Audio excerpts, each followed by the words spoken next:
이번 비트코인 현물 ETF가 25년도나 24년도쯤에 실제 거래가 된다면 매우 크게 상승하는 긍정적인 효과도 있지만 반대급부로 그 이후에는 엄청난 하락을 또 경험할 수 있기 때문에 조심하셔야 된다. 그때는 지금부터 벌써 겁먹을 필요 없기 때문에 지금은 모아가는 단계다.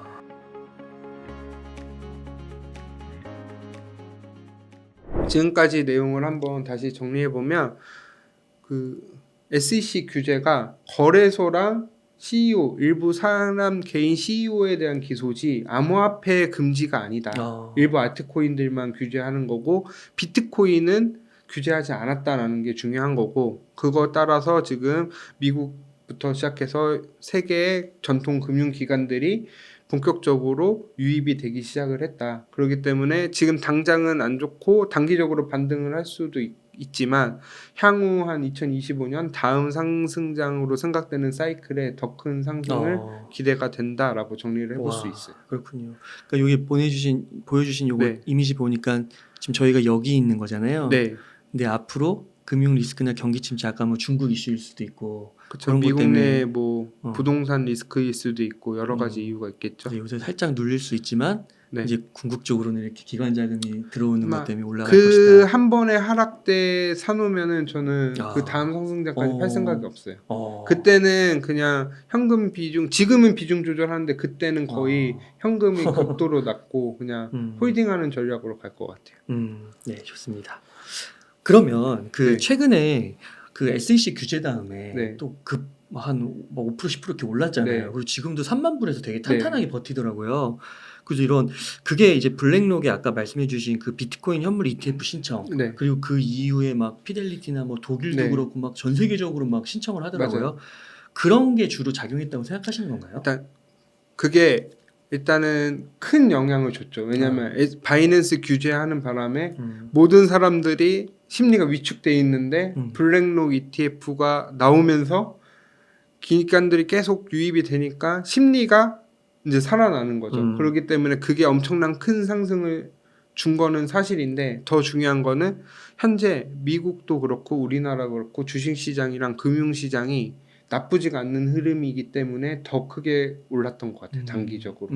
그리고 아까도 말씀드렸지만 원래는 봤을 때 다음에 비트코인이 올라갈 시기에 규제 개인적인 이슈로 떨어졌었잖아요. 그거에 대한 이제 되돌림으로 크게 한번 올라온 거고, 여기서 조금 더 갈 수 있을 상황은 있는데 그때부터는 이제 조금씩 한 번 더 하락할 가능성도 있기 때문에 좀 지금 무리해서 추매하는 거는 절대 비추하고 있습니다. 개인적으로 제가 지금 2025년을 기대하는 이유 중에 하나는, 제가 이건 개인적인 제 내피셜 중에 하나인데 25년? 네, 25년도에 왜 크게 상승을 할 건지 보면은 과거를 한번 복기를 해보면 2017년 12월에 CME라는 CBOE라는 미국 이제 선물 거래 기관들 대상으로 하는 선물 거래를 허용을 해줬어요. 그때 그 기대감으로 비트코인이 엄청 올라갔었어요. 기관들이 투자하니까 비트코인 엄청 올라간다라고 그때도 얘기를 했거든요.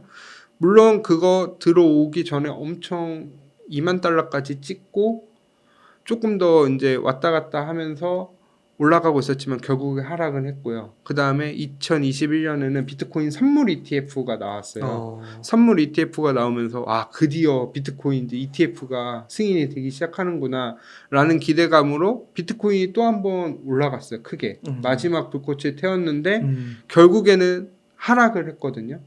근데 저는 25년에도 비트코인 지금 현물 ETF가 본격적으로 이제 제도화되면서 그때쯤 아마 제도화되지 않을까 하면서 자금이 엄청 오르면서 자금 쏠림 현상이 나오는데, 근데 중요한 건 ETF라는 거는 무조건 올라가서 뭐 현물 ETF이기 때문에 무조건 올라간다라고 생각하시는 분들도 계신데, 결국엔 기관들이 오면 올라가게 되면은 또 매도가 나오면은 하락을 하게 되거든요. 그리고 역사상으로 봐도 그런 이슈들이 발생하고 나서는 항상 하락했어요. 그렇기 때문에 이번 비트코인 현물 ETF가 25년도나 24년도쯤에 실제 거래가 된다면 매우 크게 상승하는 긍정적인 효과도 있지만 반대급부로 그 이후에는 엄청난 하락을 또 경험할 수 있기 때문에 조심하셔야 된다. 그때는. 그렇기 때문에 지금은 솔직히 저희는 아직까지 그 하락에 대한 걱정을 할 필요는 없고 지금은 상승에 초점을 가는데 너무 과열이 된다라고 하면은 이 내용은 좀 기억하셨다가 그때 되면은 적절한 타이밍에 빠져나와야 된다고 생각은 하고 그럼 있어요. 25년에 얼마까지 가는 거예요? 저는 그때도 말했지만 뭐 1억 이상 무조건 가는 거고 한 3억까지도 보는데 더 이상으로 갈 수 있을지는 그 또 광기가 한번 붙기 시작하면은 마지막 불꽃. 어디까지 갈지는 아무도 그렇죠. 예측을 못 하거든요. 못하죠. 그렇기 때문에 그때도 분할로 매수를 해야 되는 거고. 근데 그러니까 제가 봤을 때 1억 이상 정고점은 그냥 넘을 것 같아요. 저희가 그 8천 갔다가 네. 전에 전 최고점이 8천이었다가 네. 그게 한 2천까지 간 거잖아요. 네. 그죠? 그럼 4분의 1 거의 80% 빠진 거예요. 77%인가 빠졌던 77%. 거죠. 그러니까 그렇게 빠질 수 있는 거네요. 그때도 한 3억 갔다가 3억 이상 가면은 제 생각에는 80% 이상 빠질 80% 거고 빠지는 85% 막 90%도 빠지지 빠지는 않을까요? 거죠. 왜냐면 3억 가서 뭐 한 그래도 한 80% 빠지면은 3억이라고 하면은 6천만 원인데 그렇죠? 20% 남으면 80% 빠진다고 하면 6천만 원인데 6천만 원. 그렇게 보면은 그 정도 조정은 오지 않을까요? 그러니까 중요한 거는 한 번에 마지막 불꽃은 있다. 네, 묵곳은 있고 저희는 그거를 기대하고 계속 투자를 하는 거고 지금부터 벌써 겁먹을 필요 없기 때문에 지금은 모아가는 단계다. 그리고 중요한 거는 지금 당장 안 오른다 더 크게. 좀 시간이 아직 한 1년에서 1년 6개월 정도 남아 있다. 라고 생각을 하고 있습니다. 우선 올라간 다음에 빠진다고 하니까 그래도 좀 다행이네요. 그렇군요.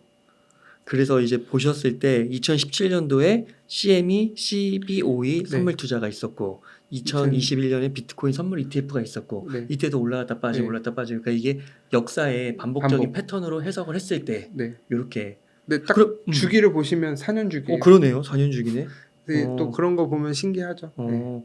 그러면 현물 ETF는 네. 거의 뭐 통과가 된다고 보시는 거네요.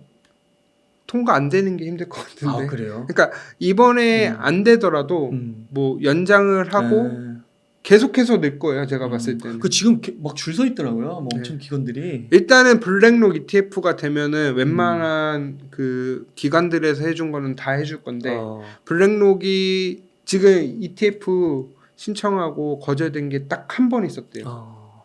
2014년도에. 근데 2014년도 한 번인데 지금 거의 한 9년 지났잖아요. 근데 그때보다 지금 영향력이 엄청 커지지 않았을까요? 그러겠죠.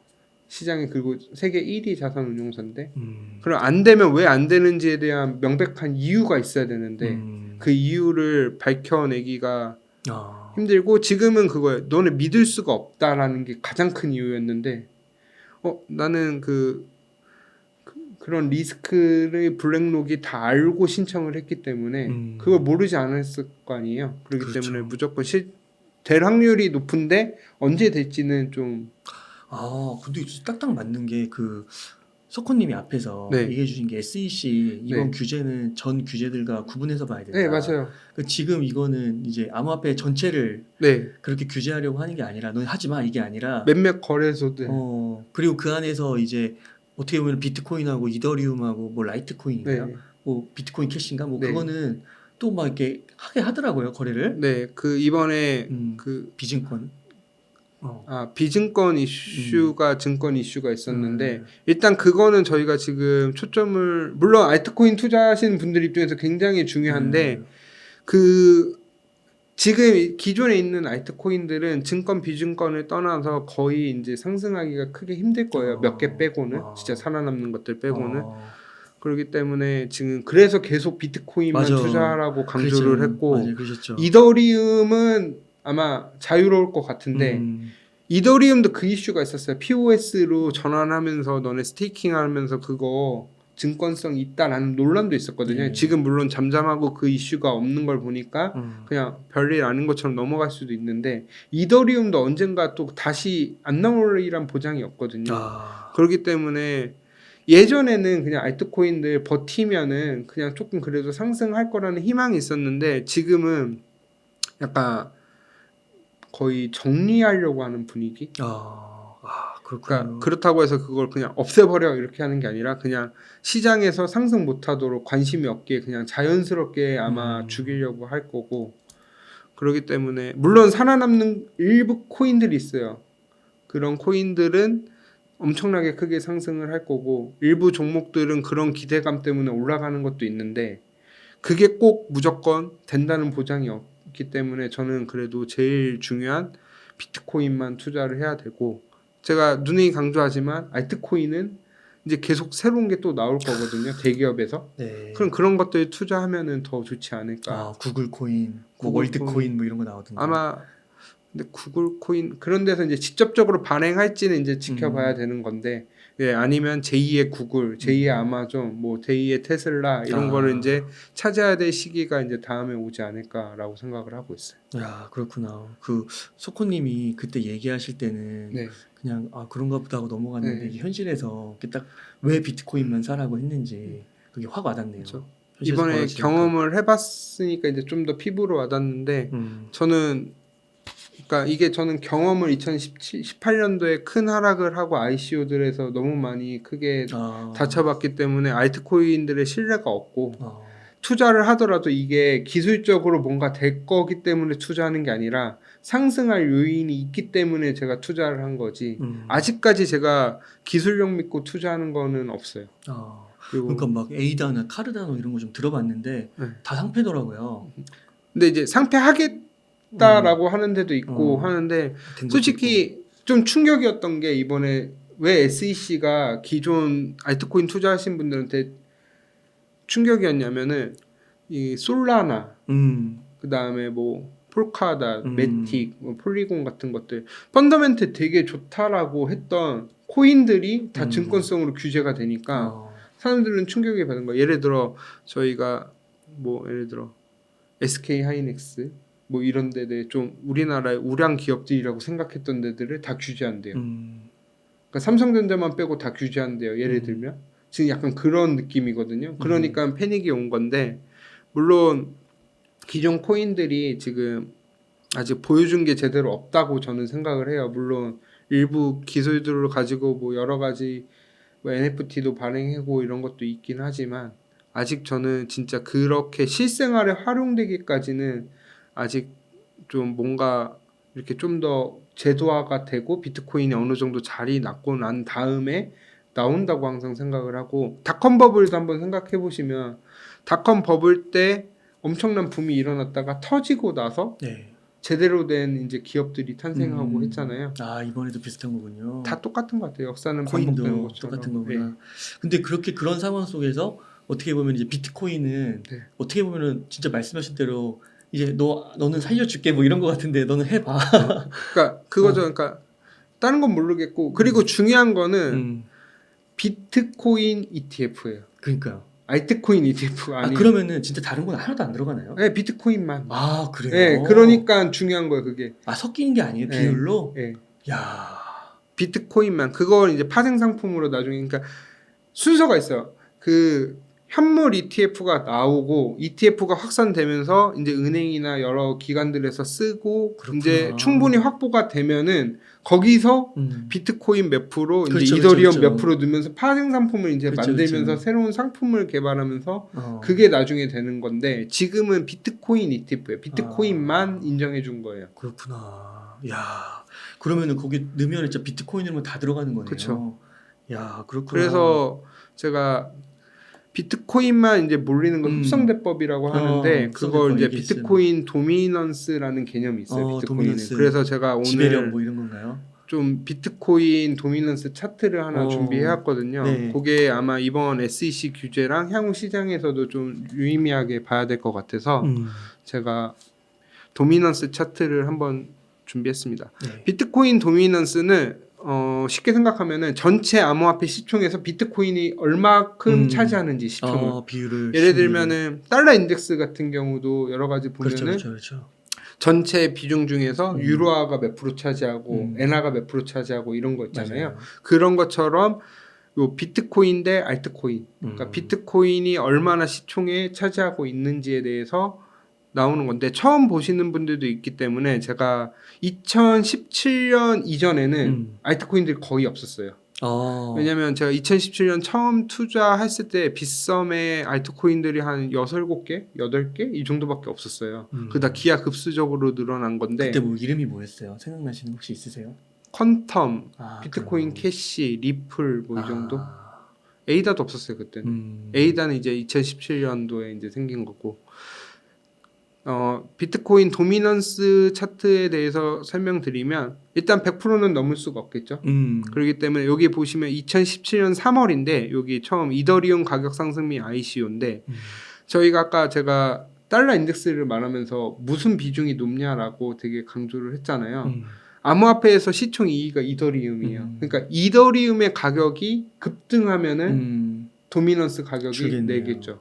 그리고 전체 알트 시장이 늘겠죠. 또 하나는 비트코인 도미넌스가 어떻게 움직이는 해야 되는데 일단 비트코인 대 알트코인이에요. 네. 그럼 비트코인의 가격이 알트코인 가격보다 크게 올라가면 도미넌스가 올라가겠죠. 그렇죠. 근데 알트코인 하락할 때 알트가 엄청 많이 빠졌는데 비트가 조금 빠져요. 이번에 그 그래도 SEC 올라가겠네. 그래도 올라가는 거고 반대의 경우도 있겠죠. 알트코인이 크게 상승을 하거나 비트코인만 크게 빠지는 경우가 있는데 상식적으로 생각하면 비트코인이 크게 빠지는데 알트코인이 그만큼 안 빠지는 경우는 조금 드물게 있긴 하지만 거의 없어요. 아까 거의 비트가 대장이기 때문에 그쵸? 빠지면 다 빠지는 다 거군요. 빠지는 거고. 네. 그렇기 때문에 그거를 생각을 하시고 1차적으로 생각을 해주셔야 되는데 2017년 3월이거든요. 네. 이제 이더리움이 정확히 기억이 안 나는데 2016년인가 그때쯤에 아마 탄생이 됐을 거예요. 그러다가 2017년도 1월에 이더리움 가격 얼마인지 아세요? 얼마였어요? 5,000원. 아, 지금 한 2,000만 원 좀 안 되잖아요. 지금 한 250만 원 250만 되는데 원. 그렇구나. 그 가격이 이제 엄청나게 상승이 시작한 거예요. 급등하기 시작하고 그 다음에 2017년도, 16년도, 17년도 걸치면서 ICO 붐이 엄청 일어났어요. 그렇기 때문에 코인들이 엄청나게 많이 발행을 했거든요. 그렇기 때문에 이 기간 동안 2017년 동안 9월까지 엄청나게 그 도미넌스가 내려갔어요. 그러니까 도미넌스가 또 다른 요건이 떨어지는 요건을 보면은 새로운 코인들 비트 대 알트잖아요. 그러니까 알트는 계속 늘어날 수가 있잖아요. 비트는 한정적인데 근데 알트가 계속 늘어나면은 또 비트코인 그 도미넌스도 내려가잖아요. 그렇죠. 돈의 양은 정해져 있는 거니까.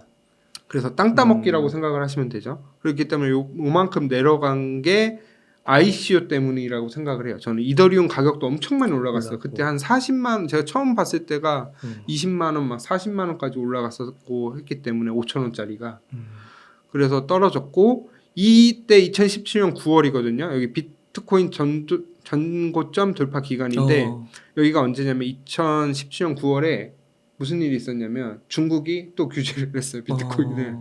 그래서 사람들이 이때 진짜 망했다라고 하면서 비트가 엄청 떨어지기 시작하고 조정이 되자마자 쭉 올라가면서 아까 말씀드렸던 CME, CBOE가 들어온다는 걸 들으면서 비트코인이 엄청 올라갔어요.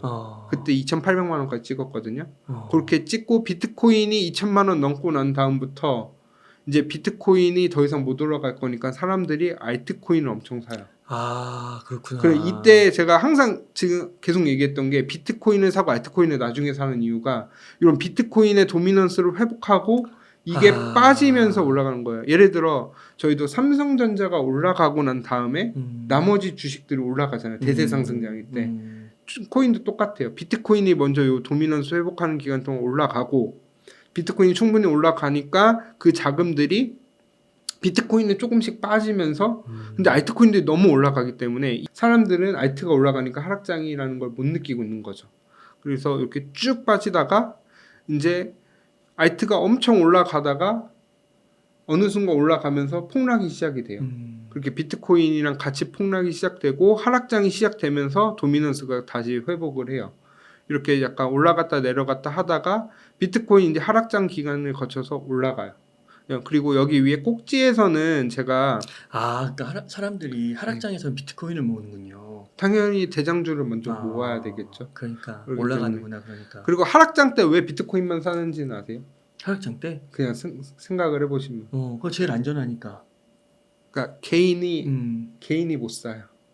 기관이나 돈 있는 사람들이 비트코인을 사겠지 알트코인을 안 살 거 아니에요. 하락장 때 항상 최저점일 때는 항상 기관들이나 이렇게 준비를 해온 거구나. 준비하신 분들이 사겠죠 그때. 그때 그리고 돈도 많으신 분들은 계속 살 수 있으니까. 주식이나 부동산도 하락장 그쵸? 때 현금 많은 분들이 네. 사는 거잖아요. 똑같아요. 그런 식으로 하락하면서 올라가고 여기에 지금 작성은 안 했는데 여기서 이제 고점을 찍고 내려갔잖아요. 요때 무슨 일이 있었냐?